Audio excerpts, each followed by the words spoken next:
Semangat pagi. Kali ini kita akan bahas bab 1 kelas 12 dengan judul sifat koligatif. Sebelum membahas sifat koligatif secara detail, ada baiknya saya jelaskan dulu tentang partikel materi. Apa yang disebut dengan partikel materi?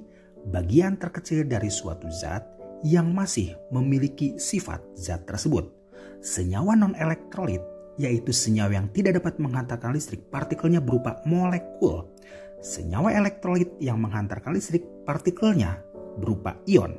Jika terionisasi sempurna atau elektrolit kuat, dan untuk elektrolit lemah, partikelnya ion dan molekul. Ada dua. Contoh senyawa non-elektrolit yaitu gula, termasuk glukosa, sukrosa, fruktosa, urea, dan alkohol termasuk glikol dan gliserol. Contoh elektrolit kuat yaitu H2SO4, NaOH, dan NaCl, dan yang lemah adalah NH3, CH3COH, dan AgCl. Kemudian kalau kita punya urea 0,1 molar, berarti konsentrasi molekulnya adalah 0,1 molar.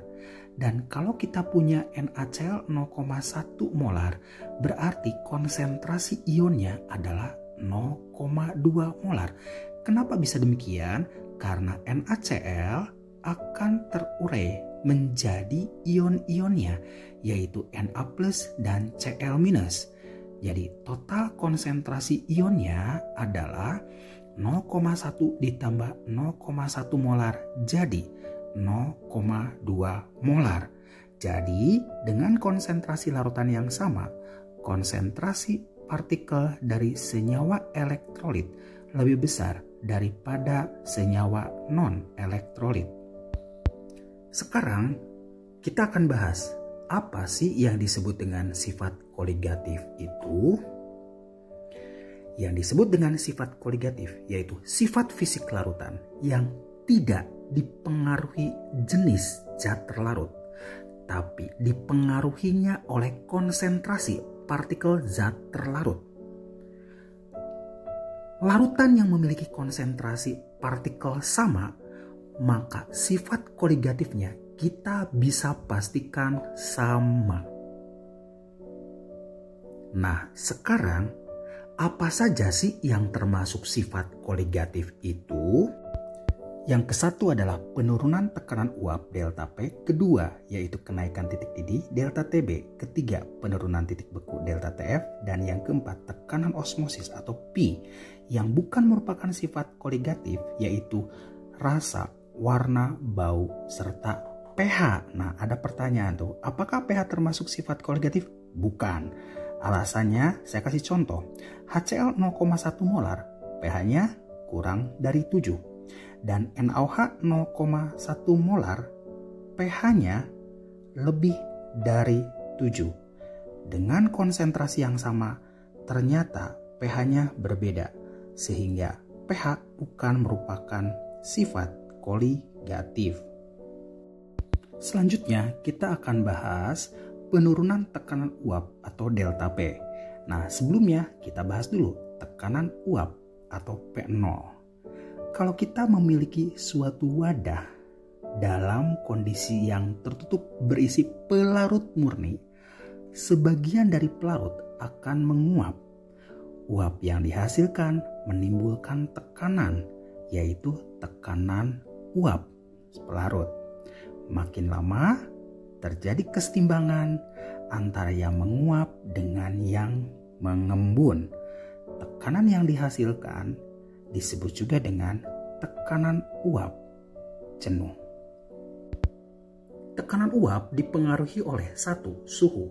Makin tinggi suhu, tekanan uap makin besar. Terus yang kedua adalah jenis zat. Jenis zat yang mudah menguap maka akan memiliki tekanan uap yang lebih besar juga. Sekarang kita akan bahas penurunan tekanan uap atau delta P. Di bawah terdapat dua gambar. Yang sebelah kiri adalah pelarut, yang sebelah kanan adalah larutan. Ternyata tekanan uap pelarut lebih besar daripada tekanan uap larutan. Kenapa? Karena dalam larutan, zat terlarut menghalangi pelarut untuk menguap sehingga uapnya sedikit. Jadi P0 lebih besar daripada P. Nah, sekarang rumus-rumusnya adalah yang pertama, delta P sama dengan P0 dikurangi P. Yang kedua, delta P sama dengan P0 dikali XT dan P sama dengan P0 dikali XP. Keterangannya, delta P yaitu penurunan tekanan uap, P0 yaitu tekanan uap pelarut, P yaitu tekanan uap larutan, XT yaitu fraksi mol terlarut, dan XP yaitu fraksi mol pelarut. Contoh soal nomor 1, terdapat dua larutan yaitu larutan urea dengan fraksi mol 0,2 dan larutan glukosa dengan fraksi mol 0,2. Jika pada suhu tertentu tekanan uap jenuh air adalah 100 mmHg, tentukan penurunan tekanan uap jenuh kedua larutan tersebut.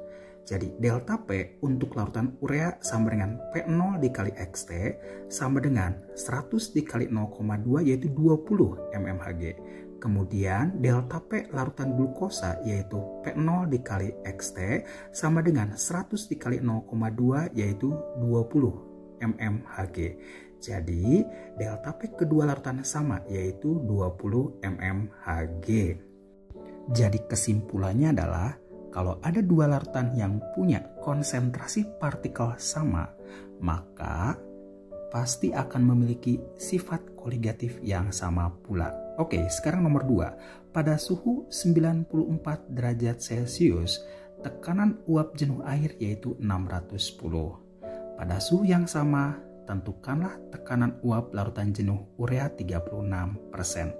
Definisikan dulu larutan urea 36%. Jadi dalam 100 gram larutan terdapat 36 gram urea dan airnya ada 64 gram. Kemudian cari mol urea yaitu 36/60 sama dengan 0,6. Dan mol air yaitu 64/18 yaitu 3,6.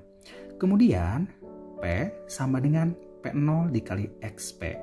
Jadi sama dengan 610 dikali 3,6 per 3,6 ditambah 0,6 yaitu 522,86 mmHg. Jadi tekanan uap larutan urea 36% adalah 522,86 mmHg. Sekarang kesimpulan.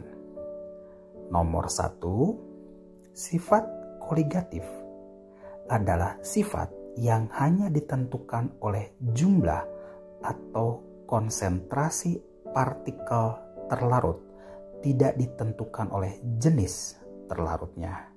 Yang nomor 2, sifat koligatif itu ada 4. Yang pertama delta P, yang kedua delta TB, yang ketiga delta TF, dan Pi. Nomor 3, jika kita menambahkan zat terlarut akan menurunkan tekanan uap karena zat terlarut menghalangi pelarut untuk menguap.